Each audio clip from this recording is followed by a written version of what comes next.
Assalamualaikum warahmatullahi wabarakatuh. Waalaikumsalam warahmatullahi wabarakatuh. Selamat pagi. Pagi. Apa kabar anak-anak? Alhamdulillah baik, Bu. Alhamdulillah. Baiklah, ketemu lagi kita pada hari ini dalam pelajaran pendidikan agama Islam. Semoga yang kita pelajari hari ini dapat kita amalkan dalam kehidupan sehari-hari. Baiklah anak-anak, sebelum belajar, marilah kita berdoa dulu. Ketua kelas, silakan pimpin doanya. Teman-teman, marilah kita berdoa. Berdoa mulai. Bismillahirrahmanirrahim. Bagaimana kabarnya hari ini? Alhamdulillah sehat. Ada yang tidak hadir? Hadir semua. Alhamdulillah hadir semua. Baiklah anak-anak, sebelum kita memulai pelajaran hari ini, seperti biasa kita adakan tadarus dulu atau kita baca surah-surah pendek.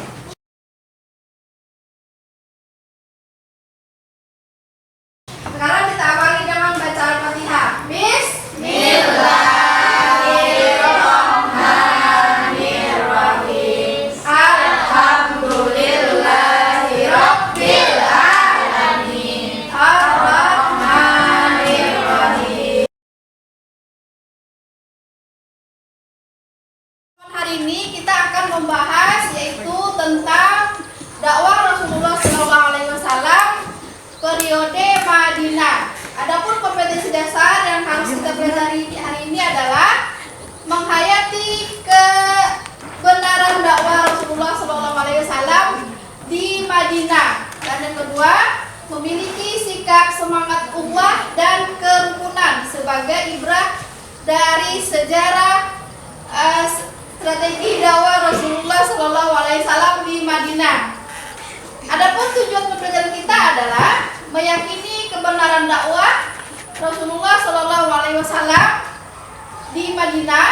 Yang kedua, menunjukkan sikap semangat ukhuwah dan kerukunan sebagai ibrah dari strategi dakwah Rasulullah SAW di Madinah, dan menganalisis substansi, strategi, dan keberhasilan dakwah Rasulullah SAW di Madinah. Yang terakhir yaitu menyajikan keterkaitan antara dakwah Rasulullah SAW di Madinah dengan keberhasilannya. Alangkah lebih baiknya kalian dengarkan dulu cerita berikut ini. Strategi dakwah Rasulullah SAW ketika berada di Madinah. Madinah menjadi sebuah ruang dakwah baru bagi Rasulullah SAW. Setelah dakwah di Mekah terasa sempit bagi dakwah Rasulullah SAW dan umat Islam pada waktu itu. Berawal dari respon orang-orang Yathrib, yaitu Madinah, yang datang ke Mekah pada bulan haji, atau yang kemudian dikenal dengan Perjanjian Aqobah. Di sisi lain, hal tersebut juga tidak bisa lepas dari pribadi. Nah, itu tadi setelah kita menyimak video tadi itu, semoga pandangan kita dan wawasan kita akan lebih bertambah lagi mengenai dakwah Rasulullah SAW di kota Madinah. Nah, apa strategi yang dilakukan oleh Rasulullah waktu berdakwah? Yang pertama apa? Yaitu dakwah dengan membangun masjid. Yang kedua adalah dakwah dengan membuat perjanjian. Ada beberapa macam perjanjian yang dibuat. Dan berikutnya adalah dakwah Ketika terjadi peperangan. Ada berapa macam peperangan yang terjadi? Ada yang namanya perang Badar, perang apa lagi? Perang Uhud, perang apa lagi? Perang Khandak, dan ada yang namanya kejadian Fatul Makkah. Yang berikutnya adalah dakwah dengan korespondensi, dakwah dengan korespondensi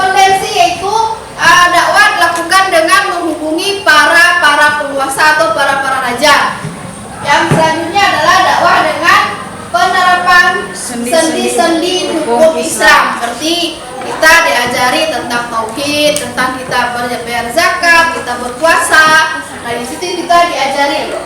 Terakhir adalah dakwah dengan akhlakul karimah Rasulullah. Berikutnya adalah dakwah. Apa itu arti dari kata dakwah? Dakwah adalah kegiatan yang bersifat mengajak orang untuk melakukan hal yang baik. Nah, itu adalah berdakwah.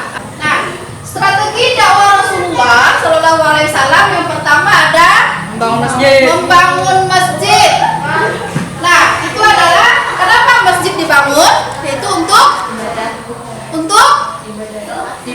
beribadah. Terus apa lagi? Sebagai pusat pertemuan. Pusat pertemuan. Apa lagi? Pusat pemerintahan. Nah, masjid apa yang pertama dibangun oleh Nabi di Madinah? Masjid Ubah. Ya. Nah, selain itu, bagaimana beliau menyampaikan dakwah itu adalah dengan santun.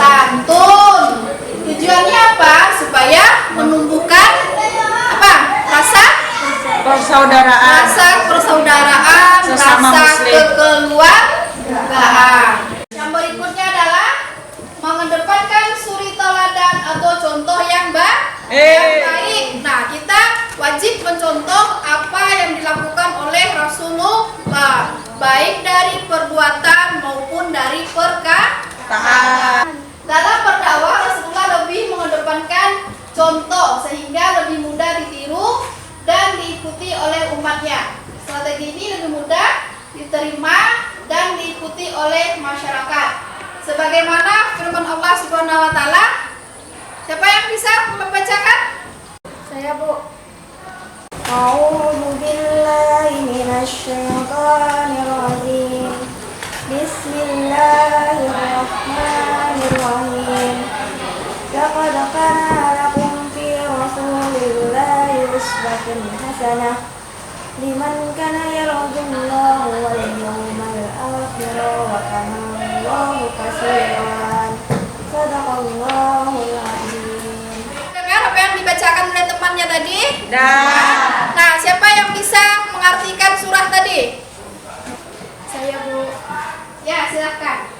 Sesungguhnya telah ada pada diri Rasulullah itu suri teladan yang baik bagimu, yaitu bagi orang yang mengharap rahmat Allah dan kedatangan hari kiamat, dan yang banyak mengingat Allah. Berarti dapat kita pahami bahwa Rasulullah itu kita jadikan suri teladan untuk kita, supaya kita bisa mengingat diri dan juga untuk kita jadikan sebagai kita mengingat untuk hari akhir atau hari kiamat. Nah, dakwah yang berikutnya adalah dakwah dengan membuat perjanjian.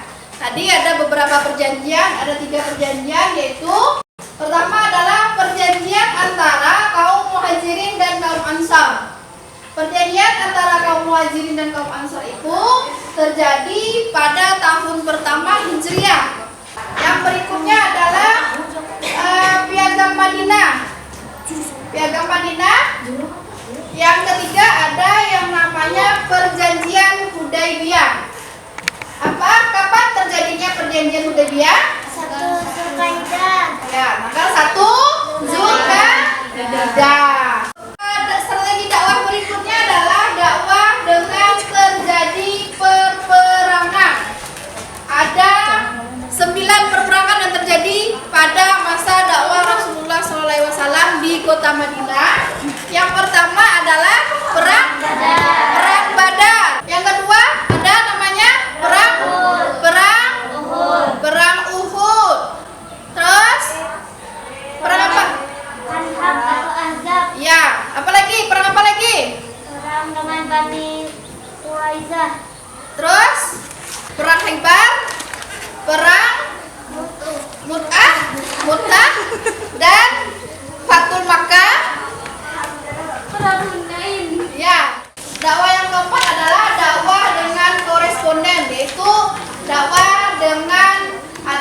mendedikasikan surat-surat perdamaian kepada raja-raja di Arab.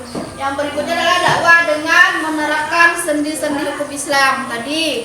Yang terakhir adalah dengan dakwah akhlakul karimah, yaitu kita meneladani Rasulullah itu kita melalui baik apa yang beliau lakukan dan beliau ucapkan. Yang berikutnya adalah meneladani strategi dakwah Rasulullah di Madinah dalam konteks Indonesia dan globalisasi.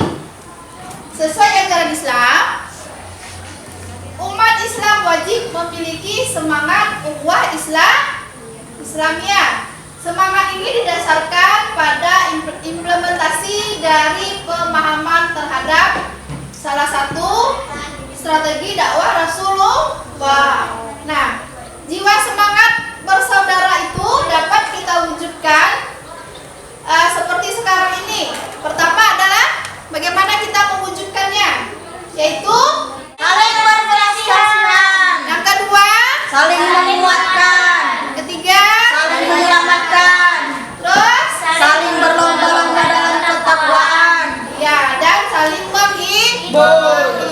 Kita akan memasuki kegiatan latihan. Nah, kamu ibu bagi dalam 3 kelompok. Nah, nanti tugasnya adalah kamu ibu kasih gambar. Nanti kalian akan menelaah gambar yang ibu berikan. Ini adalah bentuk lembar kerja yang harus kalian kerjakan berkelompok. Nanti ibu kasih waktu kalian berdiskusi selama 5 menit. Ini kan beda sendiri. Bagaimana anak-anak? Sudah selesai diskusinya? Sudah. Ya, berarti kalau sudah siap mempresentasikan hasil diskusinya? Baju ke depan. Sudah di sini aja. Ya, kelompok 1. Kelompok 1 silahkan bacakan hasil diskusinya. Membangun masjid merupakan strategi dakwah yang pertama dilakukan Rasulullah di Madinah. Karena masjid yang dibangun Rasulullah. Izinkan saya dari kelompok 2 mewakili teman-teman ingin bertanya, langkah apa yang dilakukan Rasulullah di Madinah selain membangun masjid? Langkah pertama yang dilakukan Rasulullah di Madinah adalah mempersatukan suku Aus dan Hajrat serta mempersaudarakan orang Ansar Madinah dan Muhajirin Mekah. Sekarang kelompok 2. Dakwah Rasulullah yang kedua yaitu membuat perjanjian. Ada beberapa perjanjian yang disepakati pada strategi dakwah ini, yaitu 1. Perjanjian kaum. Kelompok 2. Ada yang mau ditanyakan? Kami Bu, Ya, silahkan. pertanyaannya sebutkan isi dari perjanjian Piagam Madinah. Ada 2 contoh yang akan saya bacakan. Yang pertama, umat Yahudi dan umat Islam bebas melakukan ibadah sesuai dengan keyakinannya. Yang kedua, umat Yahudi dan umat Islam harus saling bekerja sama dalam bidang keamanan. Ya. Sekarang kelompok 3. Ya, izinkan saya untuk mempresentasikan yang dakwah dengan alaqul karimah. Berkaitan dengan gambar yang ada, dakwah Rasulullah ketika di Madinah diantaranya itu dengan uswatun hasanah. Untuk kelompok 3, kelompok lain ada yang mau bertanya? Ya, silakan. Sebutkan ada berapa proses dakwah Rasulullah di Madinah. Izinkan saya menjawab pertanyaan dari kelompok 2. Ada 3 proses, yaitu tahap masa rintangan, masa perdamaian, dan masa kemenangan. Sekian, terima kasih. Baiklah anak-anak, setelah selesai kita diskusi tadi, alhamdulillah semuanya ibu lihat sudah bisa memahami tentang materi kita hari ini. Kesimpulannya, sesampainya di Madinah, Rasulullah langsung membangun masjid yang digunakan sebagai pusat peribadatan dan pusat pemerintahan. ketiga, substansi dakwah Rasulullah periode Madinah adalah mendirikan pemerintahan Islam, menerapkan hukum-hukum Islam secara sempurna atau kafah, menyebarkan dakwah Islam dan konsolidasi daulat umat Islam. 4. Strategi dakwah Rasulullah di Madinah adalah mendirikan masjid, membuat perjanjian, perperangan, korespondensi, penerapan sendi-sendi hukum Islam, dan akhlakul karimah. Ya, dah. Cukup sekian dan terima kasih. Semoga kita selalu dalam keadaan sehat walafiat. Assalamualaikum warahmatullahi wabarakatuh. Waalaikumsalam.